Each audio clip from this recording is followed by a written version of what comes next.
கோவப்படுவீங்களா? அப்ப இத கேளுங்க. யார் என்ன சொன்னாலும் கோவப்படாத ஒரு துறவி, யார் அசிங்கப்படுத்தினாலும் கோவப்படவே மாட்டாரு.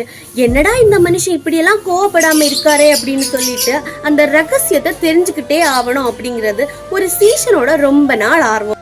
டைரக்டா அந்த துறவிக்கிட்டே போய் கேக்குறாரு, நான் ஏன் இவ்வளவு நாள் கோவப்படாம இருக்கேன் அப்படிங்கிற விஷயத்த துறவி சீசன் கிட்ட ரொம்ப பொறுமையா சொல்ல ஆரம்பிக்கிறாரு. ஏரியில ஒரு தனியான ஒரு படகுல இருந்து தியானம் பண்றது என்னோட நெடுநாள் வழக்கம். அப்படி நான் தியானம் பண்ணிட்டு இருக்கும் போது என்னோட படகுல இன்னொரு படகு மோதிச்சு. யார்டா இது என்னோட படகுல வந்து மோதினது அப்படின்னு சொல்லி திரும்பி பார்த்தா அங்க ஒரு வெற்று படகுங்க. அந்த வெற்று படகு காற்றுல தன்னாலே அசைஞ்சு வந்து என்னோட படகு மோதிடுச்சு. இப்போ என்னோட கோவத்தை அந்த வெற்று படகு மேல காட்டினேன் அப்படின்னா ஏதாவது பிரயோஜனம் உண்டா? இல்ல.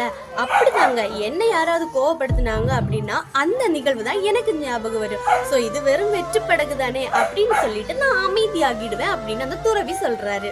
உண்மையான பலசாலித்தனம் அப்படிங்கிறது கோவப்படுதல் இல்லைங்க, அதற்கு மாறா அத அமைதியான சூழ்நிலையில எப்படி கையாளுறது அப்படிங்கிறது தான். யோசிச்சு பாருங்க. நன்றி.